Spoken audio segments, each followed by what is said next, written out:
Many of you, I'm sure, will have heard of the Tivoli, like I had.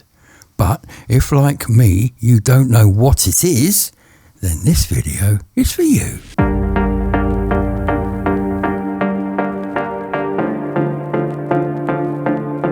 The Tivoli is an amusement park and pleasure gardens here in Copenhagen, and where I come today to escape from the rain. The Tivoli here opened on the 4th of August 1843, making it the second oldest amusement park in the world, with the oldest in the world being Dryhavensbakken, excuse my accent, just up the road in Klampenberg.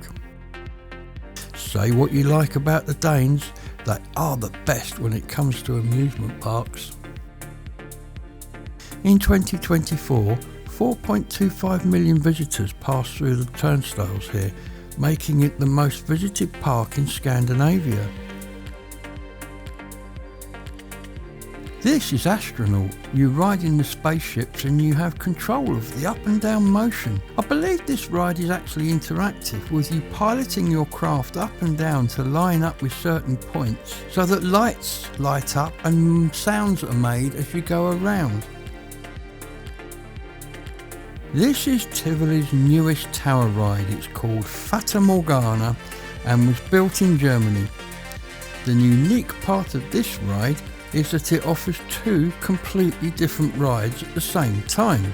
There is the gentler, slowly rotating family seats, or you can also climb into the swings, which will throw you around with a force of 2.5 G, and all this is taking place 43 meters above the ground.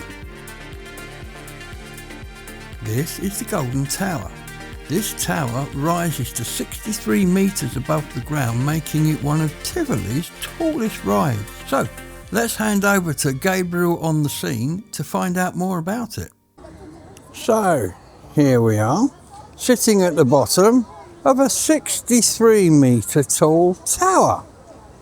And around the tower are arranged these seats. And in these seats are intrepid people who are about to go up in the air like that. Then, after a little while, they just think they've settled in, it does that, and takes them all the way to the very top of the tower.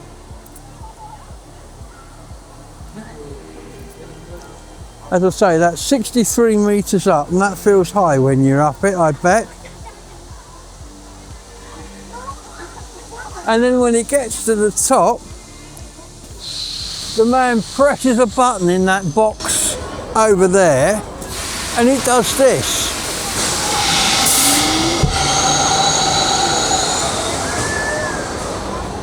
And there you go. That's your ride.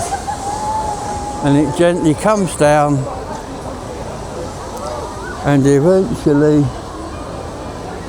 lands back where it came from. I would want to go up it more than once though, that's a bit mean I think, just one ride to the top. Never mind, it is what it is. Let's go see what else they've got here.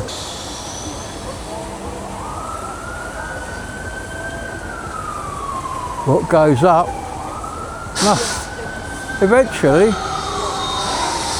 come down, but hopefully stopping before it hits the ground.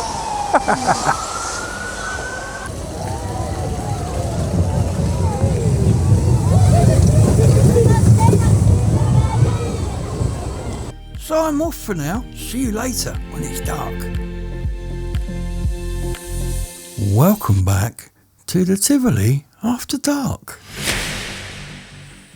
When first opened in 1843, it was known as Tivoli in Vauxhall, with the Tivoli alluding to the Jardin de Tivoli in Paris and the Vauxhall referring to Vauxhall Gardens in London. Tivoli was founded by Georg Carstensen when he obtained a 5-year charter to create it by telling the then King of Denmark, Christian VIII, that when people are amusing themselves, they do not think about politics, upon which the monarch granted Carstensen 15 acres of the fortified glacis outside of the Vesterport or West Gate for an annual rent. Until the 1850s, the only access to the site was through this Vesta port.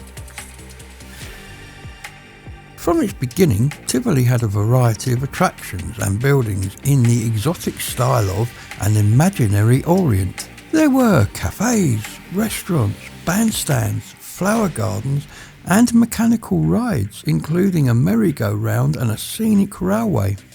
And at night it was illuminated by thousands of coloured lamps, and on certain evenings they let off fireworks, designed especially to reflect in the lake, which itself was a remnant of the moat surrounding the city's fortification. Between 1843 and 1872, Tivoli's musical director was Christian Lumby, and he wrote several works based on the park. His style was that of the Strauss family, and he became known as the Strauss of the North. The Tivoli Orchestra regularly perform many of his works to this day.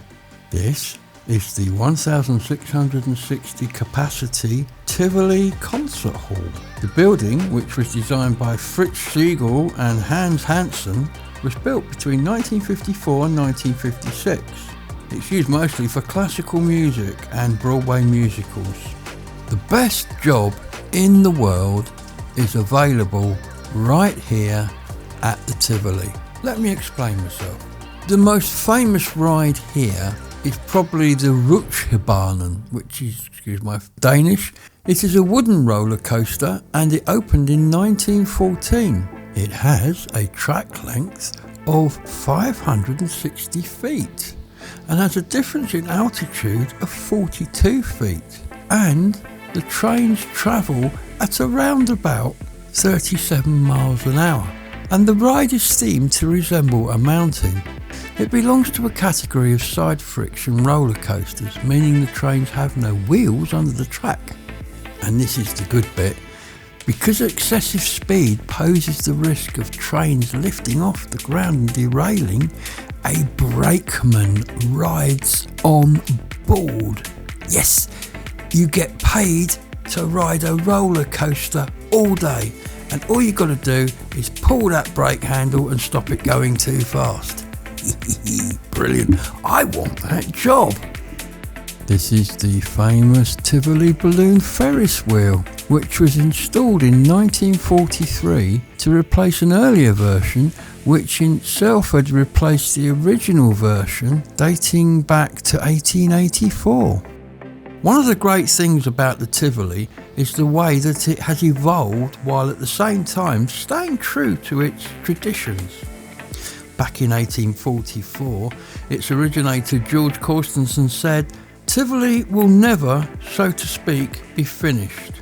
Over 100 years later, Walt Disney would say about his Tivoli-inspired theme park, "Disneyland will never be completed. It will continue to grow as long as there is imagination left in this world." Well then, ladies and gentlemen, I hope you've enjoyed this journey to Copenhagen and Malmo. Sadly, the weather didn't play ball today and we've had to put up with an awful lot of rain, which has curtailed most of what I wanted to do. It's dried up a bit now, so I've come in to show you the Tivoli gardens at night, and they're now fantastic. I'm going to go and get some food now and go back and get an early night because I've got to be up at 6 for this train home tomorrow. So for me, in Copenhagen, till next time, bye.